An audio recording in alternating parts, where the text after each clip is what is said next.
다음이 지금 매물로 나와 있는 거 맞죠? 네, 맞습니다. 네, 그거를 인수할 수도 있지 않은가. 근데 그게 현실적으로는 쉽지 않아요. 왜냐하면 이제 자율주행 되면 뭐 반도체가 10배, 뭐 15배 늘어난다. 실제로 그 정도로 늘어나는 겁니까? 지금 만약에 반도체 소부장 사건 이후로 일본으로부터 수입 더 늘었다. 뭐 이런 것도 제가 본 거 같거든요. 네네. 실제로 한 2, 3년 전에 삼성이 2030년 되면 시스템 반도체에서도 1등 하겠다라고 네. 선언을 했었죠. 네네. 그러면 방금 그런 얘기를 들으니까 시스템 반도체에서 1등을 할 수가 있나? 이런 생각이 갑자기 확 드는데요. 쉽지는 않습니다. 그렇지만 이제 시스템 반도체에서 1등을 하기 위해서는 일단 설계를 정말 잘해야 돼요. 그리고 이제 이거를 설계한 걸 가지고 잘 만들어야 되거든요. 그게 파운드리입니다. 그게 파운드리. 네, 파운드리거든요. 그런데 설계는 퀄컴한테 밀리고 파운드리는 TSMC한테 밀리고. 그래서 뭐 우리 코로나19 그때 전후로 해서 슈퍼사이클 온다고 막 기대를 네. 했었잖아요. 슈퍼사이클이 메모리는 안 왔는데 파운드리는 슈퍼사이클이 왔죠. 예. TSMC가 얼마나 시총이 올라갔습니까? 네. 이번에도 뭐 실적 발표한 거 보니까 네네. 뭐 70몇 프로 막 이렇게 맞습니다. 그렇죠. 증가했더라고요. 맞습니다. 너무 부럽더라고요. 그렇죠. 그게 이제 삼성이 사실은 그때 가치 수혜를 누리려고 했다면 4나노, 5나노에서 그렇게 뒤처지면 안 되는 거였거든요. 아, 근데 4나노, 5나노에서 그게 정말 승부의 분수령이었는데 고객을 뺏어와도 모자랄 판에 퀄컴을 뺏겼죠. TSMC에. 그게 너무 뼈아픈 거였고 그때 이제 또 설계라는 부분은 GOS 사태 기억나십니까? 발열 때문에 예. 게이밍 최적화 시스템이라고 예, 예, 그게 예. 설계가 안 되니까 약간 그 꼼수를 쓴 거잖아요. 예. 그게 설계에서 문제가 드러났고 공정에서는 TSMC한테 4나노, 5나노가 완전 밀리고 그러니까 진퇴양난이었던 거죠. 네. 그래서 이번 사이클에서 삼성이 전혀 수혜를 못 본 겁니다. 약간 해부를 하는 느낌이에요, 지금. 네. 삼성전자, 우리처럼 그냥 삼성전자는 반도체, 디스플레이, 가전, 모바일, 뭐, 요렇게 큰 사업부가 있고, 그냥 이익만 이렇게 체크하면서 주가 움직임 보면서 투자를 하다가 지금 굉장히 디테일한 부분을 말씀을 해 주시니까 그러니까 삼성전자가 이럴 때는 주가가 힘을 못 썼고 이런 게 하나하나씩 좀 이해가 되네요. 그렇죠. 네. 그래서 이번에 삼성이 설계 부분을 강화하려고 네. 최원준 부사장이라는 분을 개발실장으로 임명했어요. 무선사업부에서. 네. 그래서 그분은 퀄컴 출신이시거든요. 아, 그래요? 네. 그리고 그 밑에 상무 또 한 분이 되게 중요한 분이 들어왔는데요. 네. 그분이 이제 애플에서 AP 설계하시던 분. 네. 그래요? 네. 그러면 이제 앞으로 이분들이 좀 잘하게 되면 삼성의 어떤 설계 부분은 어느 정도 좀 좋아질 수 있겠다라고 기대할 수 있는 거고 이제는 파운드리 공정 3나노 게이트 올 어라운드만 잘하면 네. 뭔가 승부수가 나올 수도 있는 거죠. 와, 갑자기 이렇게 반전이 확 되네요. 그렇죠. 제가 쭉 들으면서 그 분야는 안 되는 거구나. 저는 그런 얘기도 했거든요. 아니, 삼성이 한다면 하는 거 아니냐. 네네. 네. 그렇게 생각했다가 항상 근데 시간이 지나면 합니다, 삼성은. 그렇게 일궈온 역사고 우리 순양전자 아닙니까? 아니, 그리고 이재용 회장님께서 그때 유럽 출장 갔을 때 ASML도 만나고 오고 했지만 또 최근에는 그 손정희 회장님 만나면서 다음이 지금 매물로 나와 있는 거 맞죠? 네, 맞습니다. 네, 그거를 인수할 수도 있지 않은가. 그러면 이 설계 기술에 있어서 완전히 반전이 일어나잖아요. 근데 그게 현실적으로는 쉽지 않아요. 그런가요? 네. 왜냐하면 이제 ARM의 그 아키텍처는 뭔가 공공재처럼 돼버렸습니다. 그래서 퀄컴의 통신 기술처럼 프렌드 조항이라고. 그러니까 누구는 주고 누구는 안 주고 이렇게 해야지 자기한테 뭔가 이게 되는 거잖아요. 삼성 인수한다고 해서 누구한테 주고 누구한테 안 준다 이렇게 해버리면 그냥 독점 기업이기 때문에 예. 그렇게 할 수가 없습니다. 그리고 아마 각국 정부의 승인을 받는 게 과거에는 소프트뱅크가 인수할 때는 그때는 세계가 하나였잖아요. 네, 예. 지금은 이제 완전히 미중 간의 분리가 된 상황이고 각국이 이해관계가 너무 첨예해졌기 때문에 아마 승인 받기도 쉽지 않을 거예요. 아니, 그런 뭐 공공재 성격으로 우리도 차별받을 가능성이 없다면 뭐 굳이 인수할 필요가 없겠네요. 일부 지분 투자를 해서 거기서 뭔가 어떤 파트너십을 끈끈하게 가져가는 그런 부분은 가능할 수도 있습니다. 그래서 이제 커스터마이징 쪽으로 이제 좀 최적화해서 뭔가 돌파구를 만들어내는 것도 방법이죠. 그게 항상 궁금해요. 그때도 DDR3에서 4 넘어갔을 때 제가 기사를 막 찾아봤거든요. 네네. 그러면 2011, 12년도에는 당시에 기자 생활 하실 네네. 때 맞죠? 맞습니다. 그때 기사를 막 찾아보니까 아니 최근 기사 거의 뭐 복붙한 것처럼 DDR4를 쓰면 전력 소모량이 30% 줄고 스피드는 훨씬 빨라지고 맞습니다. 그러면서 DDR4가 침투가 본격적으로 된 게 2013, 14, 15년도에 쫙 본격화되면서 그렇죠. 그때도 사상 최대 이익이 2015년도에 나온 걸로 알고 있거든요. 그렇죠. 그래서 이번에 만약에 DDR4에서 이제 DDR5로 넘어가면 내년, 내후년에 또 반도체 사상 최대 이익이 나오고 그러면 주가도 또 전고점 돌파하고 예, 지금 95,000원, 96,000원에 그 펜트하우스에서 주식 사신 분도 계시거든요. 그렇죠. 이번에도 그럴 수가 있을까요? 일단 변수가 그 수요가 저도 이렇게 빨리 꺾이는 건 처음 봤거든요. 아, 그래요? 네, 반도체 수요에서 이제 어떤 이제 디램이 제일 중요한 부분인데 메모리로 놓고 보면 한 40 정도가 서버 쪽이고요. 한 40 정도가 스마트폰, 그리고 한 13 정도가 PC. 근데 이제 요즘엔 스마트폰이 쪼그라들어서 뭐 한 38, 뭐 37%, 뭐 이 정도까지 줄어들었는데요. 근데 뭐 서버 쪽은 올해도 성장을 하거든요. 이제 네. 인텔 사파이어 래피드도 나왔고 했는데 사실 서버는 약간 인프라 성격이거든요. 그래서 뭐 경기가 안 좋다고 해서 이거를 유지보수 투자를 안 하고 이렇게 할 수는 없거든요. 네. 왜냐면 갑자기 유튜브가 뻥나거나 뭐 넷플릭스가 갑자기 뭐 그러네요. 화소가 떨어지거나 이렇게 하면 안 되기 때문에 유지보수는 기본적으로 해야 되는 부분이고, 그러면 이제 관건은 스마트폰하고 PC인데 PC는 언택트 때 살 사람들 다 샀어요. 그래서 더 이제 여기서 성장을 기대하기는 힘들고, 네. 그러면 이제 3년 동안 불황이었던 스마트폰 쪽이 이제는 뭔가 해줘야 된다라는 거거든요. 아니면 뭔가 새로운 뭐 메타버스나 전장 쪽에서 새로운 수요처가 뭐 선방해주든지 그런 것들이 필요한데, 사실 전장이나 메타버스 쪽은 한 2025년은 돼야지 뭔가 이게 본격적인 수요가 나올 것 같고. 자동차 쪽은요? 맞습니다. 왜냐면 레벨 2하고 레벨 3의 어떤 컴퓨팅 파워가 완전히 달라요. 레벨 2는 우리가 지금 운전자 지원 시스템이라고 해서 그냥 예. 이제 약간 이제 보조하는 정도고, 예. 레벨 3는 정말 이제 내가 핸들을 놓을 수 있는 거거든요. 물론 이제 전방 주시 의무는 있지만 예. 그러면 이제 컴퓨팅 파워 자체가 완전 달라지기 때문에 필요한 반도체의 어떤 성능, 프로세서의 성능이나 이제 메모리의 어떤 스펙들 자체가 완전히 달라지거든요. 이제 예전에는 뭐 바퀴 달린 스마트폰이 될 거다라고 했는데 예. 이제는 아마 바퀴 달린 미니 서버 정도는 돼야 와. 된다. 그게 아마 2025년부터 2030년까지 이어지는 차량 반도체 수요를 촉발시키는 부분이거든요. 뭐 내년이면 그렇죠. 2024년이 되니까 맞습니다. 주식은 또 1년 앞을 내다보면서 올라갈 거니까. 그렇죠. 그러면 제가 삼성전자 물려 계신 분들한테 아유 3년만 참으시면 됩니다. 뭐 이런 얘기 많이 했거든요. 아마 3년 뒤에는 뭐 손실을 보기가 쉽지 않을 것 같은데요. 지금 사서. 세상 일이라는 건 모르지만. 네. 그러면 지금 뭐 자율주행으로 들어가면 지금 반도체가 뭐 몇 개 쓰이는데 메모리 기준으로 네네. 자율주행 되면 뭐 반도체가 뭐 10배, 뭐 15배 늘어난다. 실제로 그 정도로 늘어나는 겁니까? 지금 만약에 자동차 대당 예. 만약에 한 16기가 바이트 정도 이제 그냥 그 정도의 메모리만 디램만 쓴다 그러면 예. 그래도 연간 자동차 시장이 9천만 대, 한 8천만 대 정도 되잖아요. 예, 맞습니다. 그럼 스마트폰 시장이 하나 생기는 거예요. 아. 스마트폰 수요가 하나. 그 정도만 채택을 한다고. 예. 근데 레벨 3 정도 하려면 아마 12기가, 15기가 정도는 필요하거든요. 디램이. 예.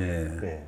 레벨 3면 12기가, 15기가. 네네. 그 정도는 필요한데 예. 그 정도가 자율주행차에 이 자동차 시장이 적용이 되면 예. 그냥 스마트폰 수요 시장이 하나 생기는 거예요, 새로. 아, 그렇네요. 네. 그러니까 중국이 저렇게 이 뻔히 보이는 거잖아요. 지금 핸드폰에 들어가는 뭐 반도체나 뭐 전부 다 우리한테서 수입해서 쓰다 보니까 그렇죠. 앞으로 또 자율주행으로 가려면 계속 반도체가 소비됐는데 해서 계속 하려고 저번에 이제 칭화윤이었나요? 거기가 망하지 않았습니까? 망해도 이제 주인만 바뀌지 그냥 계속 살립니다, 중국은. 어쨌든 반도체 굴기를 해야 되기 때문에. 네. 그래서 최근에 또 반도체 굴기 얘기가 또 나오고 있잖아요. 네네, 그렇죠. 자금을 더 태우기로 했죠. 1조 위안. 우리나라 돈으로 185조. 180조네. 그거는 어때요? 이 사실 반도체가 주가가 빠질 때마다 네네. 항상 나오는 질문이 그거거든요. 네. 저도 제일 무서워하는 게 중국하고 경쟁해야 되는 그런 구도로 갈까봐 그게 제일 두려운데 180조 우리나라 돈으로 그걸 한 5년에 걸쳐서 네, 5년에 걸쳐서. 네. 그렇다고 해서 따라올 수 있는 건가요? 근데? 그냥 놔뒀으면 아마 따라왔겠죠. 그런데 이제 바이든이 아무래도 노련한 정치인이다 보니까 트럼프보다 훨씬 더 디테일한 것 같아요. 미국의 이번 규제 정책을 짰던 사람은 정말 반도체를 공부를 많이 하고 짰다라는 생각이 들어요. 와, 그렇구나. 네. 사실 트럼프가 하는 그 반도체 제재는 소리만 컸지 이게 사실 피해갈 부분이 너무 많았거든요. 근데 이번에 내놓은 그 규제는 파운드리 14나노, 그리고 디램 18나노, 그리고 낸드 플래시 128단 이상 기술 못 들어가게 하는 거는 이거 피할 방법이 없어요. 정말. 네. 정말 중국 입장에서는 정말 아픈 규제인 거고요. 그걸로 인해서 중국이 반도체 전략을 상당 부분 수정할 가능성이 높습니다. 기존에는 이제 선단 공정 쪽으로 빨리 캐치업하는 쪽에 많이 힘을 썼다 그러면 지금은 오히려 규제가 안 되는 레거시 공정, 그러니까 예를 들면 28나노 같은 것들, 28나노 팹을 지금 30개를 준비하고 있습니다. 중국. 28나노를요? 네네, 28나노를 30개. 반도체 팹이라는 게 조단위 투자가 필요한 거잖아요. 네. 그거를 30개를 지으면 여기 엄청난 출혈 경쟁이 또 레드오션에 돼버리겠죠. 네, 28나노 30개 짓고, 그리고 지금은 후공정에 대한 규제가 없습니다. 나중에는 어떻게 생길지도 모르겠지만, 그 후공정 쪽에서 이제 첨단 후공정 쪽 장비를 많이 사려고 하겠죠. 네. 그러니까 전공정에서 안 되는 부분들을 후공정으로 커버하려는. 그래서 뭐 예를 들면 최근에 SK 하이닉스가 그 엔비디아의 슈퍼컴퓨터에 납품하는 HBM이라는 메모리가 있잖아요. 예. 그 하이 밴드위스 메모리라고 해서 그게 이제 굉장히 어떤 밴드위스를 넓혀서 예. 속도를 빨리 하는 건데, 그게 이제 보통 D램을 한 14나노 정도에서 생산해서 HBM을 만들거든요. 예. 근데 중국은 28나노로 만들어서 HBM을 하는 겁니다. 와. 네, 그건 원래 단가가 나올 수가 없는 거고. 네. 그리고 이제 뭐 낸드 플래시 같은 경우도 YMTC가 하는 거는 그 엑스태킹이라는 기술이 있는데, 예. 그게 이제 수직으로 쌓아서 이게 아파트를 짓는다고 생각하면요, 예.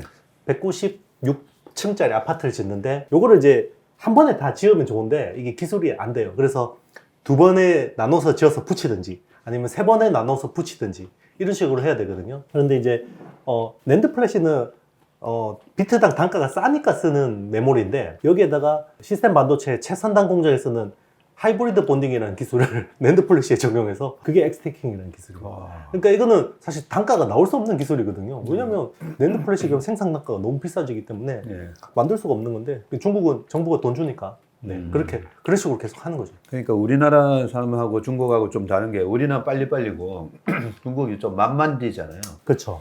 근데 만만디가 무서울 때가 있잖아요, 또. 네, 우리는 빨리, 이거 돈도 너무 많이 들어가고, 야, 이건 안 돼. 포기할 수 있는데, 중국이 무서운 게 만만디로 그냥. 그렇죠. 네. 그리고 공산당 시키면 하잖아요. 네. 제가 듣다 보니까 굉장히 완전 반도체 전문가시네요. 그 정도는 아니고. 항상 그리고- 뭐 저는 부족합니다. 그러면 말 나온 김에 네네. 저한테 이런 질문을 많이 하시거든요. 반도체 장비는 어떻게 투자를 해야 되냐. 그런 질문들을 되게 많이 받는데, 네네. 아니, 우리가 생각해보면 반도체가 이익이 되게 많이 나올 때 시술 투자 많이 하고, 그렇죠. 그 시술 투자 많이 하다 보니까 결국은 생산 캐파가 늘어나서 나중에 또 재고가 쌓이고 주가는 또 떨어지고, 디램 가격이 먼저 떨어지면서 주가 박살나고. 그러면 반도체 장비주에 대해서 투자하는 거는 삼성전자, 하이닉스 같은 네. 그런 제조사가 먼저 올라가고 돈이 생겼을 때 투자를 하니까 반도체 장비가 약간 후행적으로 주가가 올라야 되나 이렇게 생각을 하는데, 네네. 반도체 2017년, 18년도 좋았고 그 후에 뭐 장비주들이 오히려 더 많이 떨어졌던 것 네네, 같아서, 맞습니다. 반도체 장비주는 뭐 어떻게 봐야 되는 거예요? 이제 뭐 과거의 사이클은 뭐 어떻게 됐든 앞으로의 사이클은 좀 다를 수 있다고 저는 생각하거든요. 그래요? 네. 일단 지금 뭐 반도체 투자의 핵심은 미국이잖아요. 네. 네. 이제 미국이 보조금을 줘서 이제 미국 내에다가 향후 몇 년간 3, 40개 팹을 이제 네. 만드는 게 핵심이 관건인데, 그러면 미국 쪽에 누가 잘 팔아먹을 수 있을까? 이걸 좀 잘 봐야 될 것 같고요. 그리고 메모리 쪽보다는 시스템 반도체 쪽에 노출도가 높은 회사들. 왜냐면 미국 반도체 굴기는 파운드리 굴기거든요, 사실상. 네. 네. 시스템 반도체에 초점을 맞추는 거고, 그건 결국 AI 반도체에 대한 주도권이거든요. AI 반도체를 잘하기 위해서 이 파운드리라는 기술이 필요하고, 그 모든 시스템을 여기다가 녹여내는 부분인데, 그러면 글로벌 장비 업체로 봤을 때 미국 업체들이 너무 잘하죠. 어플라이드 머티리얼즈, KLA, 램 리서치, 뭐 테라다임 너무 잘하는 업체들이 많잖아요. 네. 그러면 그런 업체들이 할 수 없는 부분을 하는 특화된 영역을 가진 업체들이 오히려 더 기회가 있을 수도 있고. 우리나라에 그런 네. 업체들이 있어요, 그러면? 쉽지는 않죠. 네. 네. 근데 쉽지는 않은데 아주 핵심 공정은 아니지만 네. 그래도 나름 성과를 내는 업체들이 있습니다. 뭐 예를 들면 뭐 ALD 증착 뭐 이런 네. 쪽이라든지 아니면 뭐 PSK 같은 PR 스트립 뭐 이런 쪽인데 뭐 식각의 아주 일부 영역이지만 여기서는 탑 하는 회사거든요. 네. 그리고 전공정은 이제 미국 업체들이 잘하지만 후공정은 또 우리가 또 잘하는 부분들이 있거든요. 그래서 아까 어드밴스드 패키징 이야기했던 부분들 아마 그래서 저는 또 어떻게 주요하게 보는 게 후공정을 미국 내에서 할까? 아니면 남미나 이런 프렌드 쇼어링을 할까? 이게 제일 중요한 포인트 같거든요. 네. 보통 미국 네. 애들 스타일로는 그런 것까지 걔네들이 다 네. 하기보다는 그렇죠. 약간 프렌드 쇼링을 해서 주변에 이놈과는 너네들이 네네. 해 하고 그럴 것 같습니다. 보통 주는데. 그렇죠. 그게 이제 USMCA라고 해서 네. 나프타 대신 만든 그 그게 있잖아요. 예. 그러면 뭐 멕시코나 브라질 같은 데다가 네. 후공정, 그러니까 후공정은 또 사람 손이 많이 들어가요. 전공정은 스마트 팩토리가 될 수 있는데 후공정은 사람 손이 많이 필요하기 때문에 그래요? 네, 그러면 이제 그런 것들을 거기에다가 만약에 후공정을 또 지으려면 네. 그러면 현지에 법인이 있는지 또 중요할 수 네. 있죠. 그러면 이제 현지에 뭔가 진출이 돼 있고 기존에 뭐 브라질이나 멕시코 쪽에 뭔가 비즈니스가 있는 업체들은 거기서 수혜를 볼 수가 있다고 보고 있죠. 그 브라질이나 멕시코 자국 업체가 하는 게 아니라 우리가 거기 가서 하는 거죠. 아마 엠코 테크놀로지가 하게 될 것 같습니다. 그러니까 엠코? 이게 후공정 쪽은 글로벌리 봤을 때 세계 1위 업체는 ASE라는 대만 업체가 있고요. 2위가 엠코 테크놀로지라는 암코라고 하는데요. 네. 예전에 우리나라 아남 반도체. 그 우리나라 회사예요. 우리나라 회사였는데 IMF 때 넘어가 버렸어요. 네. 그게 이제 세계 2위 옛날에 그 아남 오사 반도체 업체거든요. 알죠? 예. 거기가 이제 뭐 회장님도 한국 분이시고 사실 네. 우리나라에도 팹이 많아요. 광주하고 뭐 송도 음. 이런 쪽에다 꽤 많은 투자를 하고 있고 그러면 미국 국적의 후공정 업체잖아요. 아마 엠코 테크놀로지가 어떤 미국 반도체 굴기의 후공정 쪽에서 핵심 역할을 할 수 있는 거고 최근에 그래서 삼성전자가 엠코 인수설이 나왔어요. 뉴스가. 네, 네. 봤습니다. 네. 그래서 이제 아마 삼성이 그 미국 반도체 굴기에서 뭔가 이 역할을 하기 위해서 엠코 인수 쪽으로 뭔가 방향을 잡고 있지 않나 이렇게 보고 있거든요. 그러면 거기에 장비를 납품하는 회사는 네. 뭐 예를 들면 한미 반도체나 이오테크닉스 같은 그런 회사들이 수혜를 볼 수 있죠. 그리고 이제 파츠 같은 게 이제 공정이 돌아가면 소모품이 계속 네. 네, 달잖아요. 안에 네. 소모품들이. 그러면 미국에 자회사를 두고 있는 회사들, 영업 기반에 있는 회사들. 네. 뭐 예를 들면 원익 QNC 같은 회사는 MOMQ라는 미국 자회사를 인수를 했거든요. 그 코츠 그렇군요. 원재료 회사. 예. 그리고 이제 월덱스라는 회사는 이제 WCQ라는 회사를 또 인곳 업체를 인수를 했어요. 미국 회사거든요. 그러면 아무래도 미국 반도체 굴기니까 자국 기업을 가지고 있는 그 회사한테 좀 더 좀 수혜를 줄 가능성이 높잖아요. 인수했다는 말은 네. 그 미국 회사를 지분을 인수해서 이제 자회사처럼 둔 거네요. 그렇죠. 자회사를 들고 있는 거죠. 이제 그런 회사들이 아마 미국 반도체 굴기의 수혜가 될 수 있을 것 같고, 어쨌든 이제 중국에 규제를 하고 있지만 어쨌든 중국도 미국 장비를 못 사니까 그러면 그 대체제를 또 한국 장비를 찾는 기업들이 많거든요. 예. 네, 그런 쪽도 이제 같이 파는 업체들 많이 유심히 봐야죠. 단기적으로는. 그럼 거기서 제가 약간 뭐 상상력이 좀 풍부하다 보니까 배터리 있잖아요. 네네.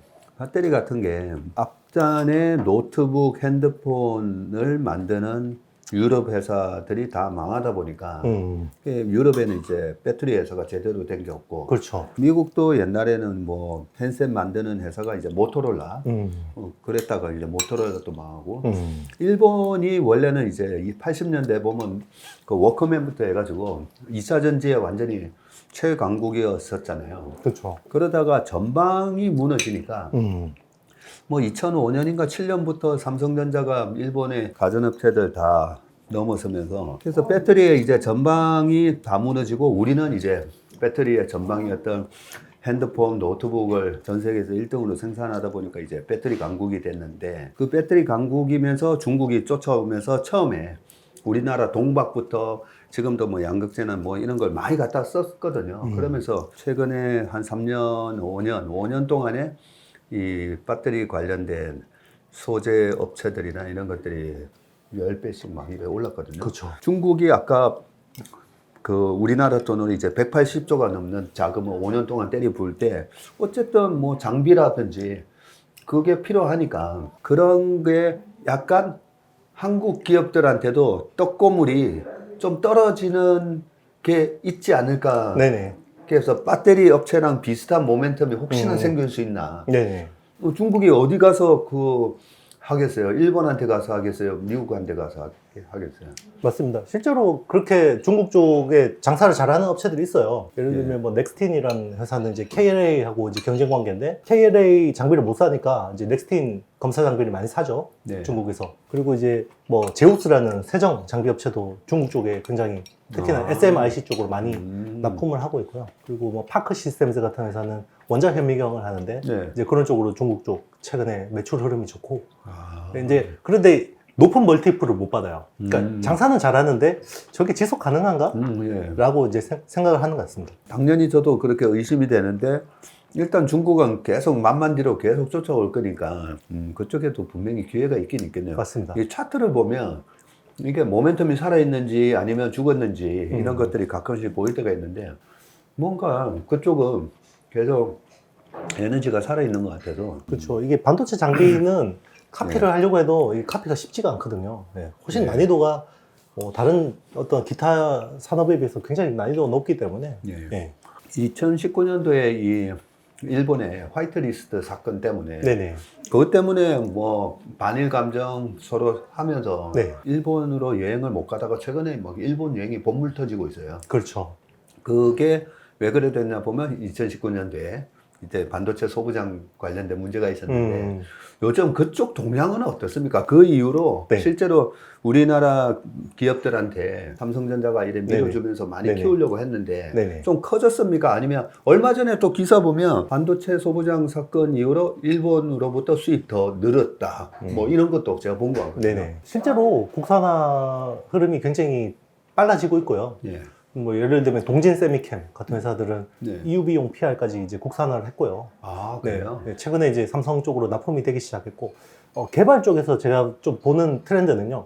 예전에 삼성이 뭐 삼성 종기원, 종합기술원에서 예. 선행 개발을 하면 대부분 네. 글로벌 소재 회사들을 페어링해서 갔거든요. 아, 우리나라 업체가 아니고. 네, 국내 업체는 안 끼워줬어요. 국내 업체를 국산화할 때는 글로벌 회사들의 어떤 가격을 깎기 위해서, 지렛대로 쓰기 위해서 국산화를 하는 경우가 되게 많았었는데, 아베 소부장 사태 이후로 이제 일단은 삼성이 지분 투자를 하는 경우가 되게 많아졌고요. 네. 소재 회사들, 뭐 동진 세미캠, 뭐 솔브레인, 뭐 DNF, 뭐 이런 회사들한테 굉장히 지분 투자를 하게 됐고, 그리고 이제 선행 개발할 때 국내 회사를 끼우고 가는 경우가 최근에 꽤 있어졌습니다. 와, 그래요? 네.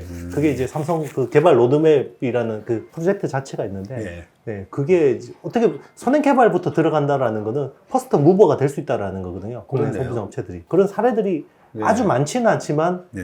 나오기 시작했다라는 부분이 굉장히 큰 것 같습니다. 방금 그 선행 개발에 이제 참여했던 업체가 네네. 있습니까? 어떤 네, 거? 뭐 동진 세미캠이 대표적이고요. 아, 동진 네네, 세미캠도? 동진 세미캠하고 뭐 몇몇 업체들이 있습니다. 뭐 솔브레인도 마찬가지고요. 네. 뭐 솔브레인 같은 경우도 지금 뭐 인산계 에천트라는 회사거든요. 네. 그럼 이제 낸드 플래시를 뭐 이제 그 어떤 쥐라막, 산화막, 지라막, 산화막 이렇게 겹겹이 쌓아서 선택적으로 식각을 하는 네. 이제 그런 건데, 앞으로 3나노 게이트 올 어라운드 같은 경우도 이게 굉장히 그 입체적인 구조거든요. 네. 뭐 벽에다가 막 그 쇠막대기 같은 거 꽂아둔 구조처럼 이렇게 생겼는데요. 그런 것들을 구조를 뭔가 층층이 쌓아서 깎아서 만들 수밖에 없어요. 네. 그러면 그런 것들을 에찬트 가지고 해야 되는데, 예전이면 그냥 글로벌 케미컬 회사들 데리고 와서 했겠죠. 근데 그런 것들도 이제 솔브레인하고 같이 개발하면서 초산계 에찬트라는 거를 만들어서 그런 쪽으로 이제 또 많이 납품을 하게 되고, 그리고 이제 한솔 케미컬 같은 회사들은 네. 뭐 고순도, 과산화수소 그런 것들을 이제 세정 공정에 쓰는 건데요. 네. 근데 그런 것들도 옛날에는 그냥 글로벌 회사들 가져와서 선행 개발했을 텐데, 네. 이제는 같이 연구 개발해서 이제 같이 끌고 가는 그런 모습들이 있죠. 마지막 요 질문만 하겠습니다. 그 저한테도 우리 애들 계좌에 그냥 사놓고 네. 좀 이렇게 묻어놓고 싶은데 네네. 라고 하시면서 지금 삼성전자 하이닉스가 뭐 고점 대비 뭐 40%씩 네네. 그리고 하이닉스도 PBR이 지금 0.9가 깨져서 0.86, 87 이러고 있으니까 네네. 뭐 또 보면 사서 충분히 먹을 수 있는 가격인 것 같은데 자녀분이 있으시죠? 네네, 있습니다. 네. 네. 그 자녀 계좌에 삼성전자 하이닉스를 네. 사줘도 되겠습니까? 저는 사줄 것 같습니다. 네. 돈 있으면 네네. 사줄 것 같다. 네네. 네, 저도 사줄 것 같아요. 네네. 진짜 약간 그냥 어떤 느낌적인 느낌이지만 바닥 같아요. 네. 사실 저는 금융위기 때 이제 거의 그때 사회 초년생이었거든요. 그 직장 생활 2년 차였는데 네. 삼성전자가 40만 원 되는 거 보고 제가 있는 돈 다 털어서 샀었거든요. 와. 그때 300만 원밖에 없었습니다. 그래가지고 어. 그때 7주를 샀어요. 7주를. 이야. 그러면 지금으로 치면 350주죠. 네, 50분의 네. 1 분할했으니까. 그럼 지금 가격으로 주당 8,000원대 산 거거든요. 이야. 네, 그걸 잘 가지고 있었으면 굉장히 큰 시드머니가 됐겠죠. 예. 45만 원에 홀랑 팔았습니다. 예? 40만 원에 사가지고. 네, 40만 원 사서 하하. 45만 원 홀랑 팔았는데요. 12.5% 먹고. 네, 가셨네. 그렇죠. 네. 그러니까 이제 그때도 그랬던 거죠. 그때 미네르바가 뭐 500 간다 그러죠. 그렇죠. 다 공포에 질려 있었어요. 지금은 뭐 그때 수준만큼 아니지만 약간 분위기 자체가 좀 비슷한 것 같아요. 네. 그래서 뭐 삼성전자 이야기하면 괜히 막 약간 핀잔 주는 네. 그런 분위기. 그렇죠. 뭐 그런 거 이야기하냐. 뭐 또 뭔가 트렌디한 것들 따라가야지. 막 이런 여의도 분위기가 딱 보면 그때 느낌이 나거든요. 그래서 네. 이건 바닥 같다. 라는 이제 뭐 느낌이 있거든요. 그래서 네. 뭐 지금 뭐 만약에 조금만 롱텀으로 본다 그러면 지금은 싸게는 살 수 있어요. 근데 싸게는 살 수 있는데 이거를 과거 제가 그랬던 것처럼 10% 먹고 홀랑 파는 사람들이 상당수일 거라는 거죠. 네. 네. 그를 쭉 끌고 가서 뭐 수익을 많이 내시는 분들은 아주 드물 거다라고 생각하지만 그래도 네. 그런 기회를 잡는 분들이 나왔으면 좋겠습니다. 예, 알겠습니다. 혹시 우리 시청자분들한테 네. 뭐 마지막으로 네. 해드릴 얘기가 시작이 있습니까? 네, 뭐 일단 뭐 4차 산업혁명 이야기 하셨잖아요. 그러니까 이게 어떻게 보면 역병의 역설인데요. 세계적으로 이런 큰 위기가 오면 그 기존의 어떤 그 기득권들의 저항이 좀 약해지는 측면들이 있거든요. 그 동안에는 뭔가 바꾸려고 해도 뭔가 안 돼. 이런 것들이 많았는데 이거는 지금 우리가 지금 경제가 이렇게 안 좋은데 어떻게 그렇게 할 수 있냐 이런 분위기들이 생기기 때문에 사회 변혁 속도가 훨씬 빨라지거든요. 네. 그래서 우리가 생각하는 것보다는 경기의 어떤 반등이나 이런 부분들이 저도 빨리 움직일 수 있다고 생각하고요. 저도 작년까지 정말 매크로 우리 뭐 박 대표님 그 분석하는 것도 이야기 많이 듣고 뭐 연준 패드가 어떻고 CPI가 어떻고 정말 많이 공부를 했었는데 지금은 오히려 그런 쪽은 조금 관심을 내려놓고 진짜 이제 정말 경쟁력이 있는 회사 바텀업으로 해서 내가 지금 바닥에서 뭔가 모아가는 네. 긁을 수 있는 그런 회사들을 찾아가는 게 훨씬 더 좋은 전략이 아닐까 생각합니다. 아유, 감사합니다. 아유, 네. 네. 오늘은 반도체 전문가 우리 이영수 대표님 모시고 반도체에 대해서 쭉 얘기를 들어봤는데요. 우리 국민분들이 가장 많이 들고 계신 국민주가 됐고요. 그런데 우리가 투자를 하는 데 있어서 내 소중한 돈을 투자를 했고 거기에 대한 충분한 공부가 되어 있지 않으면 불안할 수밖에 없는데 맞습니다. 네, 오늘은 반도체 산업 전반적인 그 전방 산업과 미래와 과거에 대해서 아주 디테일하게 설명을 잘 들을 수 있었던 그런 시간이었던 것 같습니다. 이영수 대표님께 다시 한번 감사의 말씀을 드리고요. 네, 오늘 불러주셔서 감사합니다. 박세익과 식사합시다. 반도체 전문가 이영수 대표님과 함께한 시간을 여기서 마무리하도록 하겠습니다. 고맙습니다. 전례 없는 금리 인상이죠. 환율 너무 어려워요. 결론만 알려주세요. 당신은 외환 모태솔로입니다. 환율 그동안 너무 어려우셨죠? 이제는 쉽다 말할 수 있을 거예요. 오늘부터 환율과 썸 타시겠습니까?